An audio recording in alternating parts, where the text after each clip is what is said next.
Hello friend, રજની હેલ્પમાં તમારું સ્વાગત છે। આજે આપણે બનાવીશું ગુજરાતીઓની ફેવરિટ કઢી। જો ફ્રેન્ડ, આ બાઉલ છે। હવે તેની અંદર 500 મિલી છાશ છે, એક કોથળી છાશની કહીએ ને તે।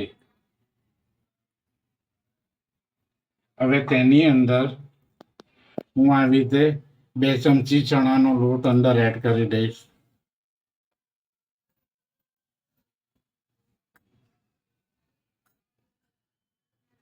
ને આને હું બ્લેન્ડર ફેરવી દઈશ, એટલે આ બધું ચણાનો લોટ ને બધું આપણું એક રસ થઈ જાય।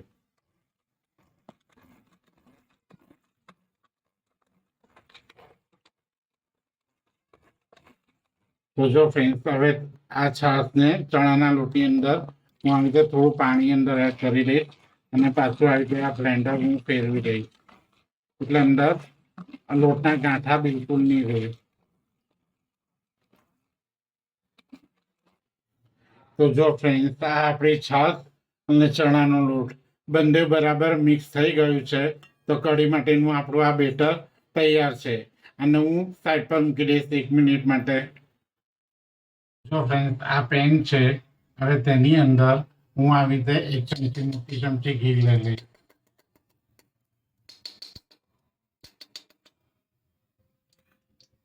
તો આ કઢી આપણી ઘીમાં જ વઘાર સારો લાગે, એટલે હું આવી રીતે ઘી 1 ચમચી લીધું છે।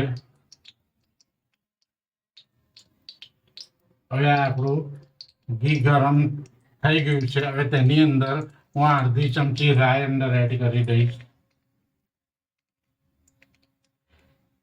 હવે એની અંદર આ 1 ચમચી જીરું અંદર એડ કરી દઈશ। હવે જીરું આપણું એડ થઈ ગયું છે। હવે તેની અંદર આ 1 તમાલપત્ર, 1 આ તજનો ટુકડો, આ 3-4 લવિંગ અને આ 3-4 લીમડાના પાન અંદર એડ કરી દઈશ, અને તેની અંદર આ 1 મોટી ચમચી આદુ મરચાંની પેસ્ટ અંદર એડ કરી દઈશ।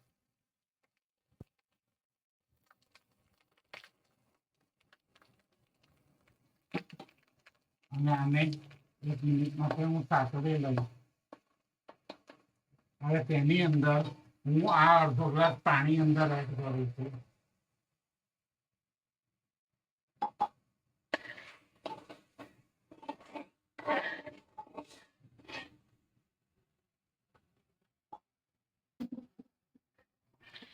અંદર બીજું થોડું પાણી અંદર એડ કરી દઈશ। તો જો ફ્રેન્ડ્સ, આ આપણો ઉભરો આવવાની તૈયારી છે પાણીનો। હવે તેની અંદર હું આવી રીતે 3 ચમચી ખાંડ અંદર એડ કરી દઈશ। આપણી આ ગુજરાતી કઢી ખાટી મીઠી હોય છે, એટલે હું આવી રીતે 3 ચમચી એડ કરું છું। હવે આનો એક સરસ આપણે ઉભરો આવવા દેવાનો છે।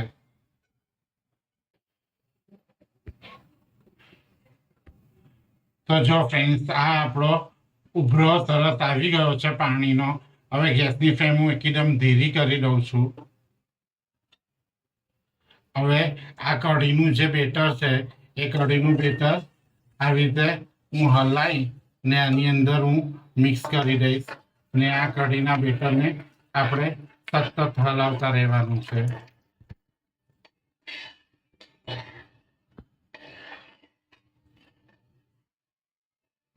ને અંદર હું પાછું થોડું પાણી અંદર એડ કરી દઈશ, ને આને આપણે હલાવતા રહીશું।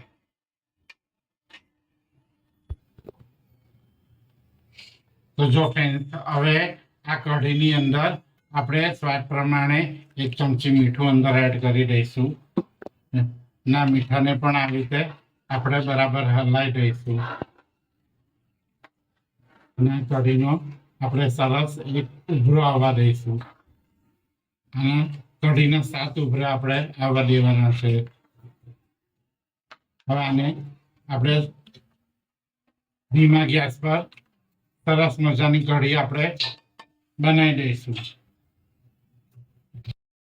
આપણા ઉભરો આવી ગયો છે। હવે આને આ રીતે હલાવતા રહીશું આપણે।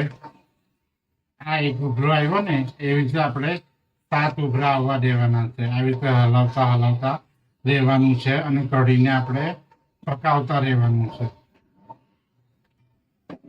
તો જો ફ્રેન્ડ્સ, આ ગેસની ફ્લેમ ધીરી છે અને આપણે કઢી આવી રીતે આપણી તૈયાર થઈ છે.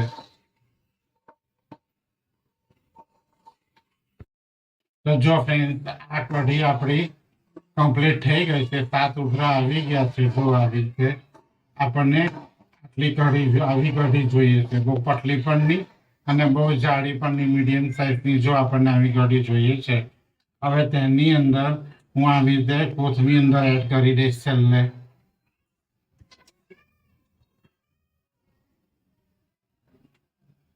ને આ કોથમીર હું આવી રીતે મિક્સ કરી દઈશ અને તેની અંદર છેલ્લે જ આપણે આ એલચીનો પાવડર છે તે એલચીનો પાવડર અંદર એડ કરી દઈશું ને આ કઢીને આપણે બરાબર મિક્સ કરી લઈશું. આ ગેસની ફ્લેમ હું બંધ કરી દઉં છું. તો જો ફ્રેન્ડ, આ આપણી ગુજરાતીઓની ફેવરેટ કઢી કમ્પ્લીટ છે. જો આ કેટલી સરસ કઢી બની છે. હવે આ કઢીને હું એક બાઉલમાં લઈ લઈશ. તો જો ફ્રેન્ડ, આ આપણી ગુજરાતી કઢી કમ્પ્લીટ થઈ ગઈ છે ને મેં આવી રીતે બાઉલમાં લઈ લીધું છે. હવે તેને હું આવી રીતે લીમડાના પાનથી ગાર્નિશ કરું છું. જો આવી રીતે ગુજરાતી કઢી પણ તમે તમારા ઘરે બનાવો, ખાઓ અને એન્જોય કરો. અને તમને આ ગુજરાતી કઢીની રેસીપી કેવી લાગે તે કોમેન્ટ બોક્સમાં જણાવજો. અને તમે મારી ચેનલ રજની હેલ્ધી ફૂડને લાઇક નહીં કર્યો તો તમે મારી ચેનલને લાઇક કરજો, સબસ્ક્રાઈબ કરજો અને બેલ આઇકન દબાવજો, જેનાથી હરેક નવી રેસીપી તમને મળતી રહેશે. Thank you friends.